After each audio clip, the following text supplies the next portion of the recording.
Welcome to the Holistic Success Show, where we discover expert insights on engaging topics in higher education. From building evidence-based admissions processes to optimizing program and student outcomes. I'm your host, Kelly Dore, and this season we're diving into Success Reimagined, a theme dedicated to reshaping what it truly means to thrive in today's dynamic educational landscape. Today, we're exploring a topic at the heart of institutional sustainability in student success: how higher education admissions can evolve to meet new challenges while remaining true to mission.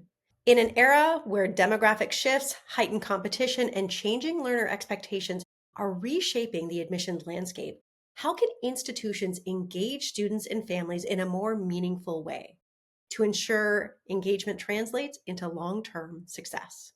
To help us unpack these questions, I am excited to be joined by Barb Roberts, Acting Senior Vice Provost for Academic Affairs at the University of Nevada, Las Vegas. With more than 15 years of progressive leadership at UNLV, Barb has a proven track record of advancing student success, enrollment growth, and institutional impact. Welcome, Barb. I am really excited to dig into this topic today. Thank you so much for having me. I love this topic as well, and I'm very excited to be here. All right, well, let's begin with the big picture. Admissions has long been the front door of higher education, but there's a lot of shifting environments that are happening in today's admissions process. What does integrated success look like when we think about both admissions and enrollment? Admissions has been the front door, you're right, for a really long time. I think that some of even that is shifting. And so, really, when we're thinking about integrated success, I think the first thing we have to understand is understanding your own institution and what it actually has to offer students. And sometimes it seems like that's sort of a no-brainer that well, of course, that's what we should do.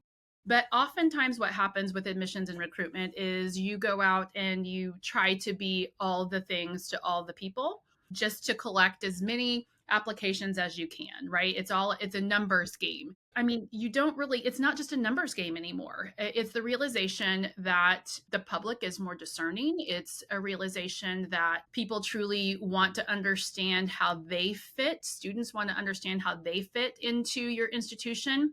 And also understanding that the influencers, the stakeholders in a student's education, while always having been around, are probably more influential now than ever.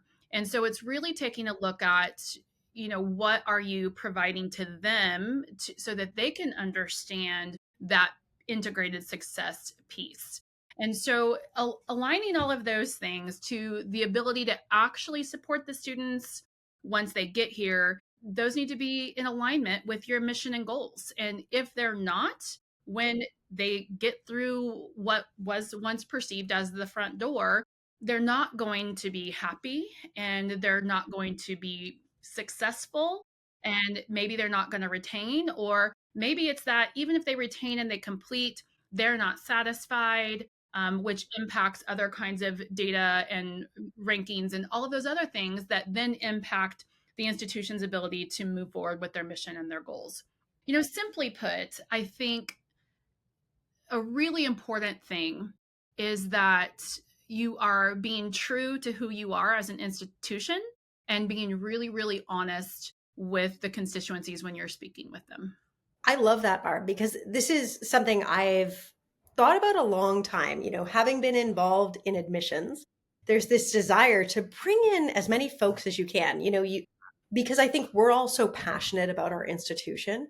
Mhm. But this is something, I think we all need to be honest with. There's certain students that we're better to support than others. We only all have so many resources to go around to support our student body. And we That's need right. to make sure that we're bringing in ones that, we're not going to be, just handing them an exit ticket on the other side. We really need to make sure that we're planning for that long term, not just to bring them in. I like that. And there are different ways to look at that too, right? Is it a student who isn't academically prepared to be here at this moment? And so then this isn't a no forever. We're not turning you away. Here's the path to get here, but it might not be right now. And so, I have that conversation with, our admissions team, our recruitment team, That's the conversation. When you have a student who's really, really motivated and wants to be at your institution, helping them examine, well, then what is the pathway to get here? Yeah. And helping them and their families, their stakeholders, understand that it doesn't have to be a no forever. Then there are the students that maybe really, really want to be here for a reason that isn't the right reason, and they're trying to put a square peg round hole, and helping them understand that this isn't the place for them for whatever reason that is. If it's financial ability to be here, we don't have the program that you want, and no institution wants to turn away students. Oh, you should go to XYZ institution instead of coming to UNLV.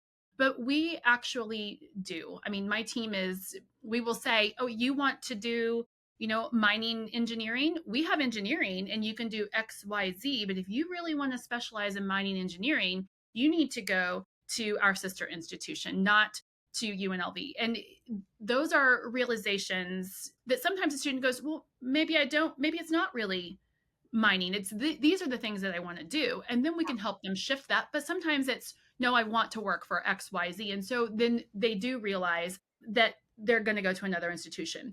And so it's kind of weird because you lose one, but on the backside of that, what you're gaining is people's trust. Yeah. And you gain, referrals and other things that then help grow a pipeline anyway. So it's been, it's really important to me, and it's been a real focus that we are very truthful and honest with students and families when we are speaking with them. I love that. And it's honest to who you are, and I think helps students because many times they are overwhelmed when trying to find their institution. I'd love to talk about that a little bit more and, thinking about how we create those connections early on, help people find the right pathway for them. I mean, we know that we need to engage both the applicants and also their families, as you mentioned. I love bringing, whatever their support system is into that conversation as well, because we know that is part of their success. What are strategies that institutions can use to create those meaningful connections early on?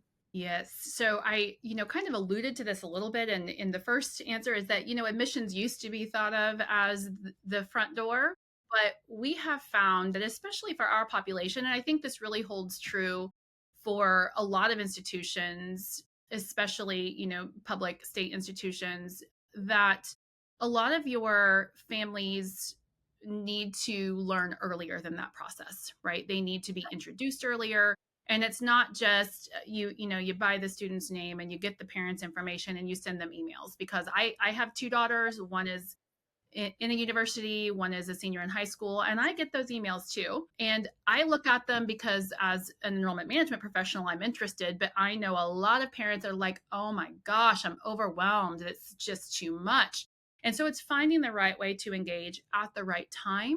And one of those things that we really looked at is helping parents, stakeholders, family members, even younger brothers and sisters or whomever it is, to understand what that process looks like. So we developed an early outreach unit. And this might be, way more than what some institutions would want to do. And some might find it odd that it's under an enrollment management umbrella. But we do K through 10 outreach with my enrollment management team. We have curriculum-based learning, and it's divided up between the age groups. And then also, though, a lot of curriculum for parents and families.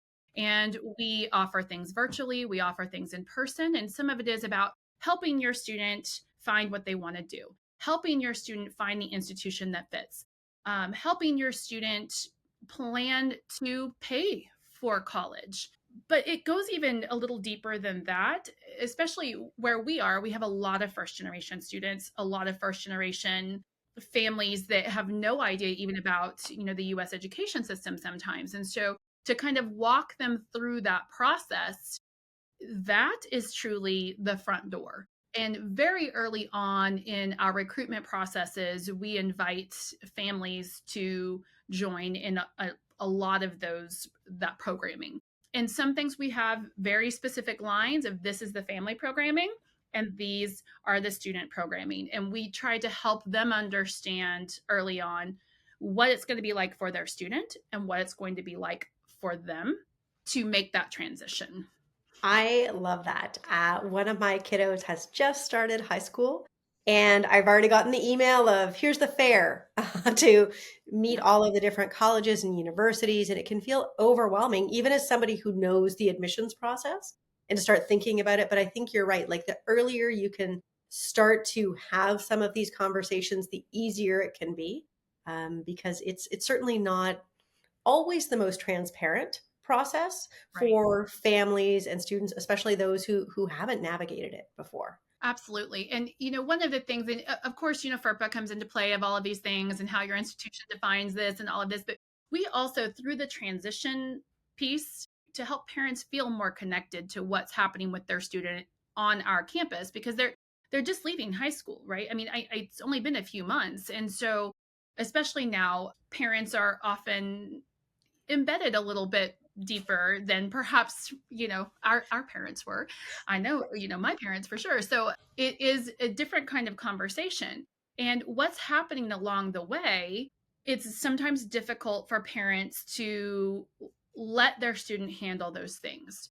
And so we spend a lot of time and energy trying to find accompanying messages for what's sent to the student, so that the student understands this is going to be their responsibility and their way to engage and their thing to take on for the future. But sending an accompanying message to the parent, to the family member, whether it's whom they listed on the application for admission or who they put into the third party release, so that the family member also understands what's happening, what's the expectation for their student, and where kind of that line is for them. And Mhm. I think that has been really, really successful. This fall opening, especially, we have found we changed a lot of our communication from the financial aid office and cashiering and student accounts. And we saw a huge change in our student behavior. And it's Oh, really because I think we influenced the stakeholder behavior. yeah. I really love that because it's a different way to reinforce or get clearer messaging. And what I think, and I just want to reinforce for everybody listening, I think that's valuable whether you're talking about an undergraduate program, whether you're talking about different pathways programs, or you're thinking about professional training later on, Mhm. because at all of those stages, there's different folks involved in helping to make the decision, in supporting, and the more clarity you can provide, the better, and Right. more align the messaging. I want to talk about one of the big tensions that we alluded to earlier is that I think a lot of institutions, and it feels like UNLV has thought through some of this, or you certainly thought through some of this, but the struggle with the balance for that need for enrollment growth, especially with the enrollment cliff coming and financial factors and other things, was staying true to their mission and values. How do you think colleges and universities can navigate that tension? That is a tough one, for sure, especially as you mentioned, this environment of very increased competition. I live in a state and work in a state and recruit heavily in a state that is one of the few that's projected to have increased high school completion, right? And high school students. So we have seen a huge growth in competition within our region, and people outside of the region coming to recruit here, which didn't happen even 5 years ago, 6 years ago, pre-pandemic. It wasn't a thing, and now we see institutions from the East Coast and all over coming to recruit our students. And so it is tough to then get the entire university and university leadership to understand that we shouldn't stray from our mission, but it's more doubling down in the areas where we know what we're doing is going to reinforce what our mission and our values are. You can do it and still be true to yourself and fulfill that mission and vision. I love that. And where your institution has capacity for growth, I think is such a great point, because it's different for different institutions. You Absolutely. can't really just, rinse and repeat what's been done at another institution. You really do need to make sure it makes sense for yourself. And in some ways, even what you've done, within your own institution. For a long time, we did have the capacity to continue to, increase our first year students by leaps and bounds. And we are in the spot now where that's not the right place for Mhm. us to continue to have huge growth. In our overall undergraduate population, do we have space? Yes, we do. But as a first year group, even though more of them are coming in with, dual enrollment credit and test credits and things like that, so they're coming in at a higher academic standing, there are still a lot of support systems and things that are really designed for those students still as first year. And if you're going to continue to increase that number, then you have to invest in that instead of investing in other spaces to kind of level out that enrollment and level out where we already have more more availability for support. And so even for us, we've had to change. Not that we're not still focused on first year students, because we are, but there's an increased focus on transfer and graduate recruitment as well. I love that. I love that. And I think it really also allows you to think about, those regional offices you talked about, that they can do multiple purposes when you're thinking about broadening and growing. So if you're doing an investment, how can you use that in multiple ways? I think it's and people can use that again to meet their own growth goals, whatever that happens to look like. For sure. Okay, now I feel like there's not a ton of easy topics for you here, Barb, but I think, they're kind of all related, and it's nice to talk about them because there is this connective tissue across them. Retention is sometimes seen as separate from admissions, and we know in some schools they're actually treated somewhat differently by different offices that don't always talk to each other. But increasingly, we know that the two are deeply linked. How can admissions practices better set students up for that long-term success and, that persistence and retaining them in our training programs? That's a super interesting and timely thing, especially on our own campus. It's been a long time coming for us to really understand that the link between admissions and recruitment, but also the link between retention and admissions. It goes the other way too, right? Yeah. So retention is the new recruitment. I say that a lot, and people look at me kind of funny, and then I explain, well, there's really two ways to think about this. Enrollment growth also comes from retaining the students you've already brought in, Yeah. right? That's still enrollment growth. If you retain more students each year and you are continuing to bring in students, then you're going to have enrollment growth. But also that retention number, it's important to students and parents. Again, there's always been a group of students and parents who have asked, what's your retention rate? But oftentimes that's kind of prompted by their high school counselor, and they don't necessarily understand what that means. And so we've really started looking at retention in different ways. Yes, our cohort retention, that's what everybody tracks, right? Cohort retention. But we've really also started looking at undergraduate retention as a whole, all of our students. What's the full-time, what's the part-time, whether they're in the cohort or not, what does that rate look like? And we've also started tracking not just year over year, but from semester to semester, because those things help us then identify what are the things that we could perhaps look at differently on the admissions side, but also what can we look at from what's happening from fall to spring, not just fall to fall, so that we can really hone in on where are the things that we need to make adjustments. So it's about that whole experience for students as well, from again being true at the recruitment piece and the admissions piece of saying is their experience going to look like once they get here. And like I said, we have a very high touch ideology from a recruitment standpoint. What is that going to look like for them once they get here? On the retention side, what's that access? What is the ratio of advisors? We have professional advisors on our campus. What is that ratio? What is the ratio faculty to student? What about peer mentor to student? What about learning support opportunities for students? What do all of those things look like? And being able to set that expectation for students at the admission stage, and then carry it out in the retention space once they're here, and continue to reinforce that all of those areas of support are here with their parents once they're here. We say it to parents at the recruitment space, oh, we have free tutoring. I mean, they pay for it in their fees, right? But it's free. You don't have to pay each time you come. And parents go, oh, okay, good. But then they kind of lose that once their student is here. And so it's us to help the parent also retain the student here. I do love that because, when you're doing campus visits or going to fairs or things like that, you take in a lot of information. They can certainly be influential in your decision, but then when you get there, when you get to campus, it can be overwhelming on its own. And I Yeah, think for parents for too, sure. especially, without their kiddo in front of them, it can feel like, wait, how do I know? What were the things that I could recommend or support or exactly? We've invested a lot in that transition piece.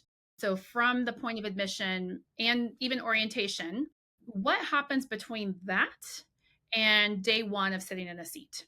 And so we have summer programming that happens, a lot of it virtual, both for students and for families to continue with that connection and the belongingness building. But the biggest thing is that we started a program. It's a week long transition for our students. And so our residential students move in a full week before classes begin.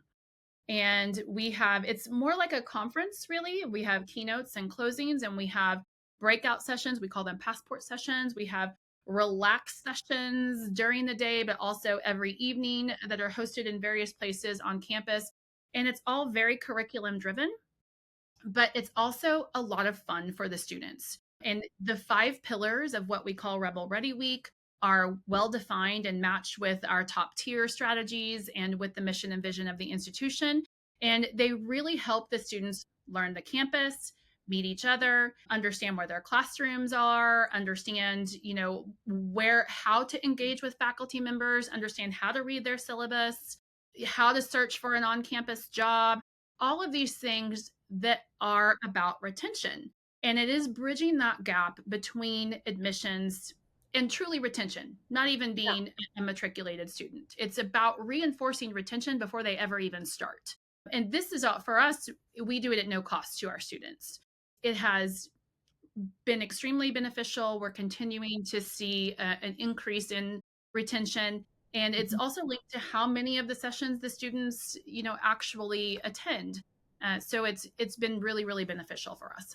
That's amazing. I think that's something that, that sort of how to even manage college piece of Yep. it too starts to get them in the mindset. And you What a have to have great the idea. fun things too. I mean, we have goat Yes, yoga and they love it. They love the goat yoga. I would Um, too. but it is teaching them things. We there's long time been the conversation about the hidden lingo of college, right? And so it's teaching them those things without them necessarily knowing. There's a crocheting breakout, but while they're crocheting, they're really weaving in, pun Nice. intended, right? Weaving in those curricular pieces for things while they're learning to crochet or paint or whatever it is that they're doing. And there are some that are very traditional, like this is the thing and this is the class, but other things are not. And in this space of moving from high school to college student, it is really, really ringing true with our students as something that they also believe is impacting their ability to be successful.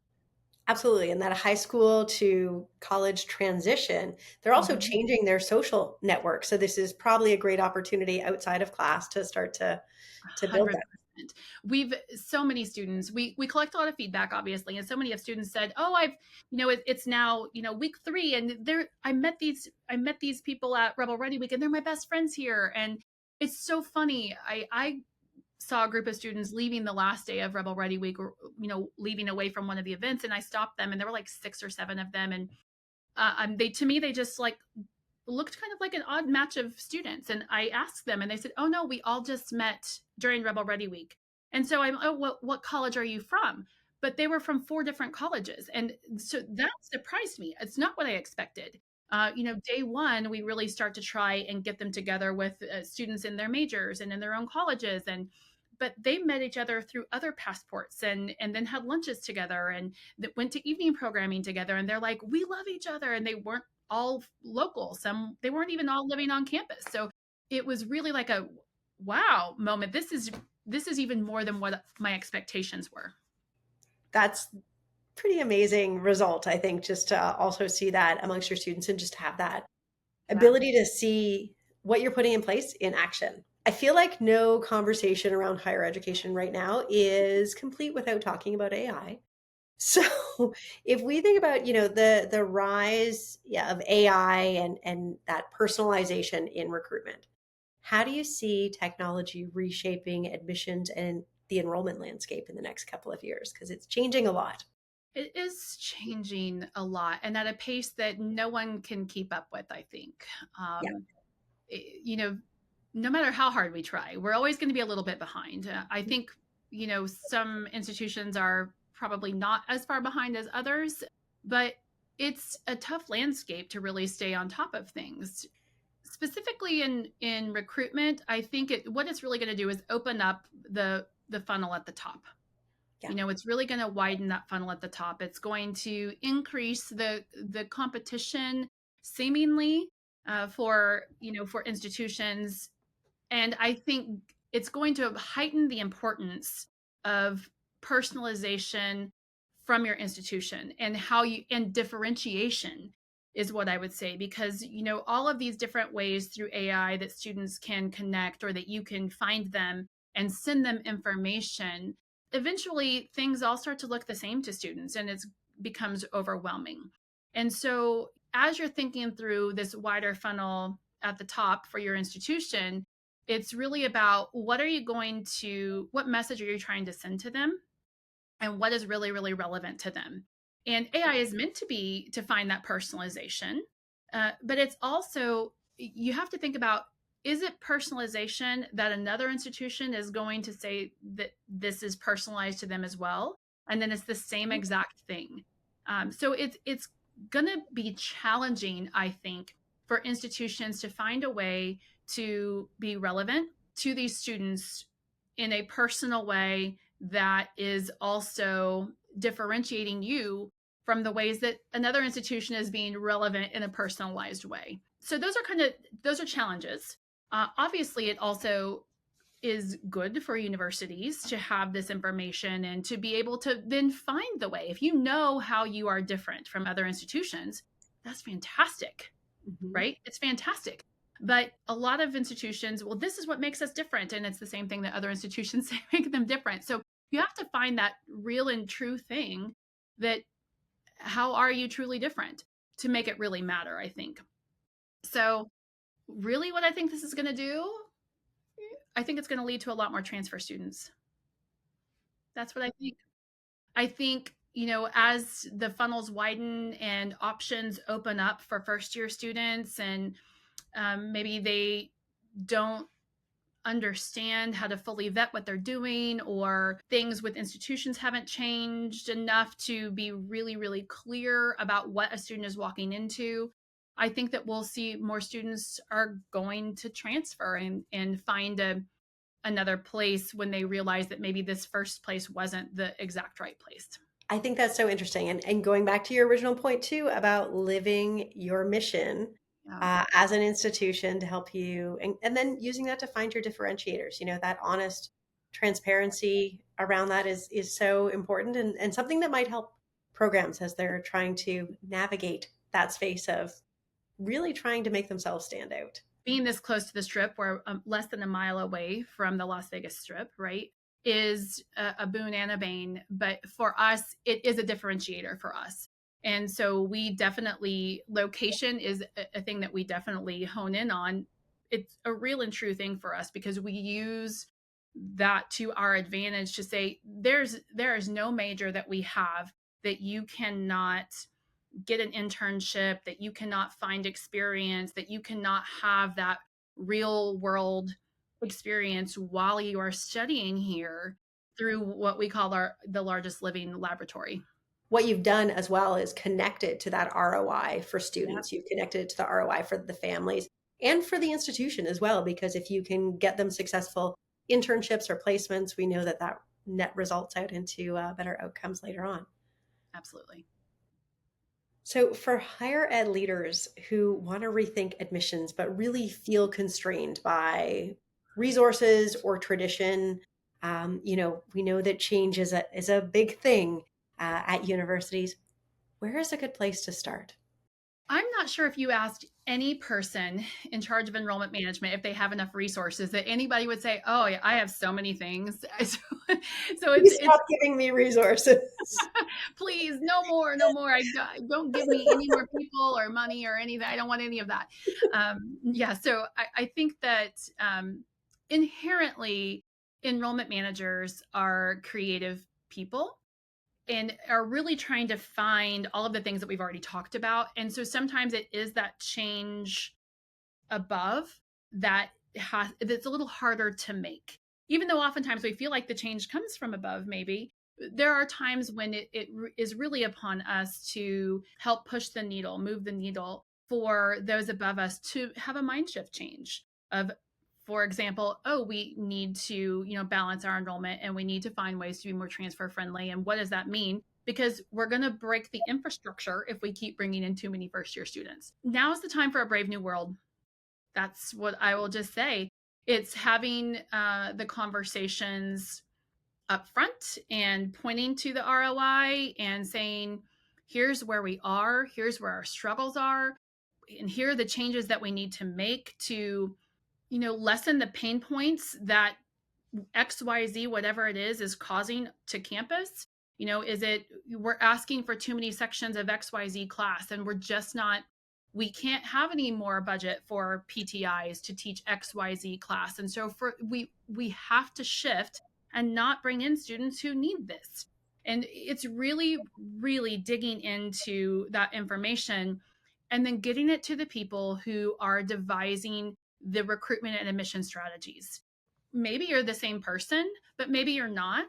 And if you aren't the person who can get that data or who understands what that looks like on your campus, then you need to partner with the people that do understand that so that you can make a case to your university leadership of, here's what we need to do. Here, I understand this has been a tradition. And so maybe we don't completely do away with this tradition, but how can we change it slightly so that it's not a tradition from the 1950s? Because I don't know if you know, but we're definitely not close to that era anymore. Things are different. And where do we need resources, and not asking for all of the things? And maybe sometimes that resource is just, I need you to back me up on this. I need you to get this dean or this the faculty senate or whatever those things are.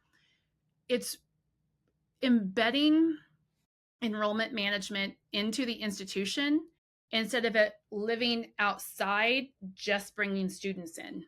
Absolutely. I love that. And yeah, it's connecting across the entire institution. Yeah. That's what leads to success. Barb, this has been such a fun conversation. I can't thank you enough for joining me today and sharing all of this. I think, your leadership at UNLV and really just the way you've been thinking about both admissions and enrollment management really talk about how institutions can evolve while really staying true to what is at their core, what's their differentiator, what's their mission.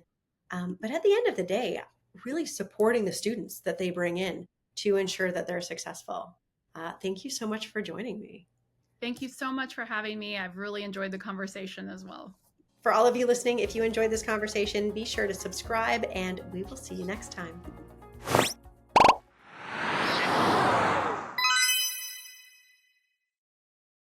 If you enjoyed this episode of the Holistic Success Show, please be sure to check out our other episodes.